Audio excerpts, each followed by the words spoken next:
The old man waiting in the airport security line didn't attract anyone's attention, simply dressed, quiet, calm, until security officers selected him for a random search. The passport they pulled from his bag would freeze them in place, because that passport had stamps from 47 different countries, and none of them were for tourism. Welcome to Human Stories. Before we begin this powerful story, tell us in the comments which city you're watching from, and if you believe stories like this deserve to be told, hit that subscribe button to support the channel. John F. Kennedy International Airport, Terminal 4, 7:30 a.m. on a busy Wednesday morning. The rush had begun, with long lines forming in front of check-in counters. Business travelers were glued to their phones. Families struggled with luggage. Everyone living in their own urgency. A man in his late 60s stood quietly in line. Michael O'Connor. He wore a light blue shirt, dark pants, and old but clean black shoes. He carried a small carry-on bag and a plain travel suitcase with no brand labels. He didn't stand out. He'd spent 40 years making sure he never did. The young woman in front of him was talking loudly on her phone. "Yes, Mom, I'm going to Barcelona for vacation. I'll be staying 2 weeks." The businessman behind him kept checking his watch and grumbling, "Will this line ever move?" Michael wasn't looking at any of them. His eyes were forward, but his mind was far away. He was on autopilot, a 40-year habit, scanning surroundings, checking exit points, noting suspicious behavior, but nobody could see this. Security officer Jake Martinez, 26 years old, was known for taking his job seriously. That morning, he'd received orders from his supervisors to conduct random security checks. Make the selections random, avoid profiling, but stay alert. Jake looked at the passengers in line. Young woman. Looks normal. Businessman, in a hurry, but nothing suspicious. Old man, he seemed like a good choice. Elderly, slow, probably wouldn't ask curious questions. Easy target. "Sir," Jake said, stepping in front of Michael, "we're selecting you for a security check. Please follow me." Michael looked up at the security officer. For 1 second, just 1 second, he paused. Jake didn't notice this pause, but in that 1 second, Michael had assessed many things: the officer's posture, tone of voice, the positions of other security officers behind him, the distance to exit points. "Sure," he said calmly. "No problem." The security screening room was small and sterile. White walls, metal table, 2 plastic chairs. Jake placed the bag on the table and asked Michael to sit. "Just a routine check," Jake said, putting on gloves. "What's the purpose of your trip?" "Sightseeing," Michael said. It wasn't a lie. It just wasn't the whole truth. "Where are you headed?" "Prague." Jake began opening the bag. Inside were normal things. A few t-shirts, pants, underwear, toothbrush, razor, a book. John le Carré's The Spy Who Came In From the Cold. "Reading Le Carré," Jake said with a smile. "You like spy novels?" Michael shrugged. "Just curious.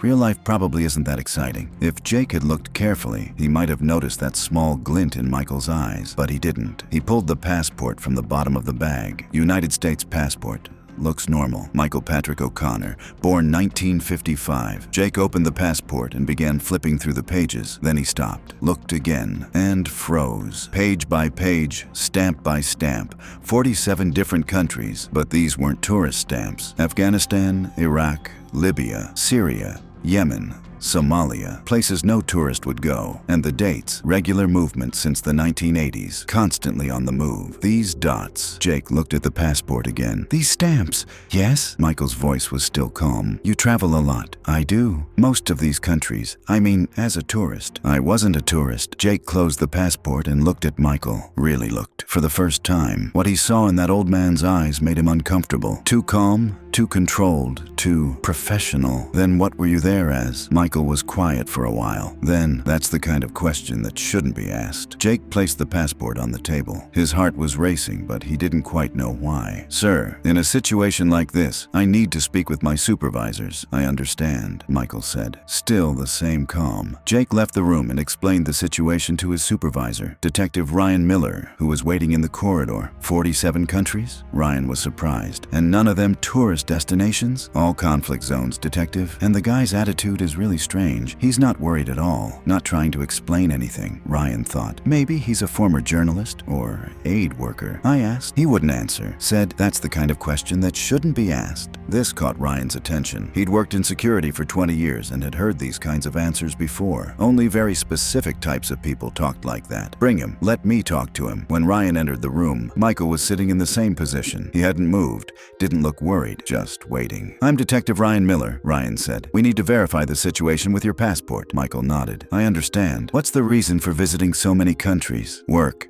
What kind of work? Government work. Ryan paused. Which government agency? I'm retired now. But which agency before? Michael shifted his position for the first time. He straightened up a bit in his chair and looked directly at Ryan. Detective, if you want to know this information, what you need to do is release me from here and call Langley. Who am I going to call at Langley? Call the CIA. Give them the name Michael O'Connor. I'm curious what they'll tell you. Ryan's blood ran cold. CIA. The Central Intelligence Agency. You're from that organization? Michael smiled. For the first time. Detective, if I were, would I tell you? Ryan left the room and urgently called his superior. Chief, we have a very sensitive situation at the airport. The situation quickly reached Washington. Ryan waited in his office for 30 minutes. Then the phone rang. Detective Miller, said the voice on the other end. This is Deputy Director Williams from Langley. Release that person immediately and act like you never questioned him. But sir, no discussion. That person's identity is classified.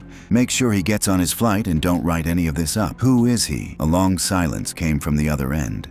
Then, you don't need to know, but know this. If that man is at your airport, something very important is about to happen. The line went dead. Ryan put his hand to his forehead. He'd been doing this job for 20 years, but had never encountered anything like this. When Ryan returned to the room, Michael was still sitting in the same position, as if he'd never been worried. Mr. O'Connor, Ryan said, we apologize. There was a routine error. You're being released. Thank you. Michael stood up and took his bag. As he walked toward the door, he stopped. Detective? Yes? If something unusual happens in this terminal today, don't be surprised and don't panic. It'll be handled. Ryan froze. What do you mean? But Michael had already left through the door. As Michael walked through the terminal, he seemed to be scanning his surroundings, a 40-year habit, and he noticed something. 3 people waiting at gate 23, apparently normal passengers, but Michael's trained eye caught the details. Their very upright posture, constantly checking exits, never letting go of their carry-on bags, and, most importantly, none of them were looking at their phones. In 2023, a passenger at an airport not looking at their phone was suspicious. Michael sat at a nearby cafe and bought a newspaper, but he wasn't reading. He was watching. At 2:30 p.m., all 3 stood up at the same time. Coordinated movement. Michael's suspicions were confirmed.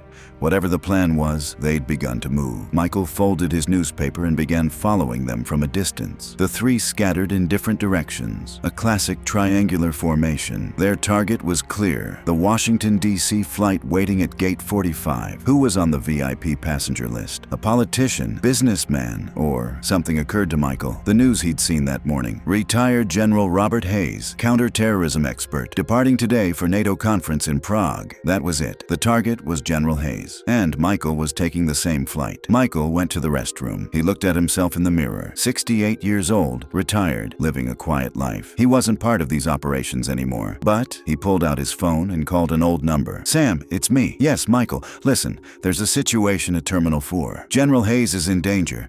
No, I can't wait. By the time you get here, it'll be over. He hung up. After 40 years, one last time. Michael walked toward gate 45. The 3 suspects had positioned themselves in different locations. One in the restroom, one at the cafe, one directly near the gate. General Hayes hadn't arrived yet. Michael first approached the one in the restroom. Excuse me, he said. Is the faucet not working? When the man turned, Michael pressed on his carotid artery. He was unconscious in 3 seconds. The second was at the cafe. Michael ordered coffee and sat next to the man. Beautiful day, isn't it? He said. The man was uncomfortable. Yes, he said. Which flight are you taking? Prague. Me too. Interesting coincidence. The man tried to stand up, but Michael grabbed his arm and pressed a nerve point under the table. He was unconscious too. The third would be difficult. He was right next to the gate and was armed. Michael walked directly to the third man. Hey there, he said loudly. The man turned and was surprised. Do I know you? I know you, Michael said, approaching. Because you're an amateur killer facing someone who's been doing this job for 40 years. The man tried to reach for his weapon, but Michael was much faster. Despite his age,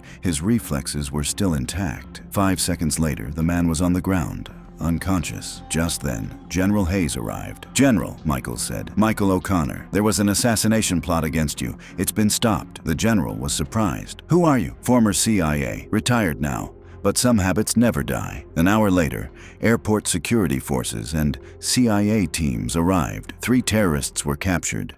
General Hayes was safe. Michael boarded his flight. He really was going to Prague for tourism. For the first time, sitting in his window seat on the plane, the flight attendant came over. "Sir, would you like something to drink?" "Coffee would be great, thanks." "You're very calm. Most passengers are nervous after all that excitement." Michael smiled. Matter of habit? The plane took off. Michael looked at the clouds and thought. He'd worked for his country for 40 years. Nobody knew. Nobody would ever know. And that was fine with him. Some heroes are never known. Some stories are never told. They just do their job, disappear quietly, and the world becomes a safer place. Have you ever met someone like Michael O'Connor? Someone who seemed ordinary but actually had an extraordinary past? Share that person's story in the comments. And if this story moved you, subscribe, because at Human Stories, we'll continue telling the stories of silent heroes. See you in the next story. Until then, if you see a calm old man at the airport, take a second look, because you never know.